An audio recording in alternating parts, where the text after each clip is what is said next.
Hello everyone, this is trader Shivay. So friends, अब अगर आपको याद हो जो मैंने कल लेवल्स दिए थे, ठीक है। तो कल अगर आप देखोगे, आप पिछले वीडियो से आप वेरीफाई कर सकते हो। ये वैल्यू एरिया है, एक मेरा ये था, एक ये दूसरा वैल्यू एरिया था, और यहाँ पे एक तीसरा वैल्यू एरिया था। अब हमने इसको देखिए, अगर आप ध्यान से देखेंगे तो मैंने एक अच्छा खासा एक रेंज बनाया है वैल्यू एरिया हाई और वैल्यू एरिया लो का। और अब अगर आप देखेंगे तो मार्केट हमारा वैल्यू एरिया के अंदर खुलता है, राइट। तो अब अगर मार्केट हमारा वैल्यू एरिया के अंदर खुलता है तो जो हमारा जो सोच होगा, यहाँ पे हमारा सोच होगा कि हमको रिवर्सल ट्रेड लेना है वैल्यू एरिया हाई से वैल्यू एरिया लो तक, और अगर वैल्यू एरिया लो के पास खुलता है तो वैल्यू एरिया हाई तक, राइट।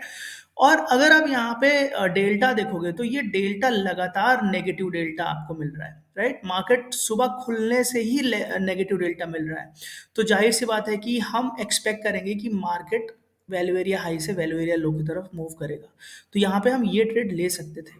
अब फ्रेंड्स, आप बोलोगे कि नहीं, ये लेवल्स तो आपके थोड़ा ऊपर है। तो डेफिनेटली देखो फ्रेंड्स, एग्जैक्ट लेवल पे मार्केट प्रिडिक्ट करना बहुत मुश्किल है, और ना ही मैं कभी क्लेम करता हूँ। बट अगर आप एक ओवरऑल अंडरस्टैंडिंग रखते हो, अगर आपको पता है कि हाँ, ये आपका वैल्यू एरिया है, और अगर यहाँ पे मार्केट खुलता है तो यहाँ तक जा सकता है वैल्यू एरिया लो तक, तो आप यहाँ पे डेल्टा का जो इंडिकेटर है, इसको भी देख करके देख सकते हो कि हाँ, यहाँ पे आज सेलर डोमिनेट कर रहे हैं, तो आप ये ट्रेड ले सकते थे, राइट। अब इसके बाद आप देखेंगे कि यहाँ पे बहुत सारा सेलिंग हुआ है, बट द मार्केट मूव नहीं कर रहा है, तो यहाँ पे हमको एक छोटा सा शॉर्ट कवरिंग रैली भी देखने को मिला है। ठीक है फ्रेंड्स, तो ये तो था कि हमारे लेवल ने कैसे परफॉर्म किया। अब चल के देखते हैं कि कल के लिए या मंडे मार्केट के लिए हमारे लेवल्स क्या होने वाले हैं। तो अब यहाँ पे आप देखोगे, ये वाला वैल्यू एरिया तो बिल्कुल चेंज नहीं हुआ है, वैसे का वैसे ही है।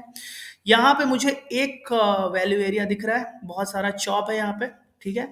तो यहाँ पे मैं कंपोजिट लगा देता हूँ, फिक्स्ड रेंज मार्केट प्रोफाइल ये लगा करके, एक सेकेंड, हाँ, ये मैं लगा करके एक वैल्यू एरिया मैं यहाँ पे ड्रॉ कर रहा हूँ, ठीक है। अब ये थोड़ा इंटरेस्टिंग है, अगर आप ये देखोगे तो एक यहाँ पे चॉप है, एक अच्छा खासा चॉप है, और एक पूरा चॉप ये है, ठीक है। सो मैं यहाँ से लेकर के इसको यहाँ तक इसको सिलेक्ट करूंगा, ये मेरा एक वैल्यू एरिया है। बट इस वैल्यू एरिया के अंदर भी मेरा एक वैल्यू एरिया है, ठीक है, वो है यहाँ से लेकर के यहाँ तक। अगर आप इस पे लगाएंगे तो ये आपको एक वैल्यू एरिया मिल जाएगा, राइट। तो मैं ये भी सारा डिलीट कर दे रहा हूँ। आई होप आपको समझ आ गया होगा कि कैसे करना है। तो ठीक है, तो एक ये पूरा वैल्यू एरिया है, उसके अंदर एक ये छोटा सा और वैल्यू एरिया है। तो जब तक ये पूरा वैल्यू एरिया ब्रेक नहीं हो जाता, मैं पूरी तरह से बुलिश नहीं होऊंगा, क्योंकि अगर ये वैल्यू एरिया ब्रेक हुआ और ऊपर गया मार्केट, तो बहुत ज्यादा खुश इसलिए नहीं होना है, क्योंकि यहां से फिर भी रिवर्सल आ सकता है, राइट।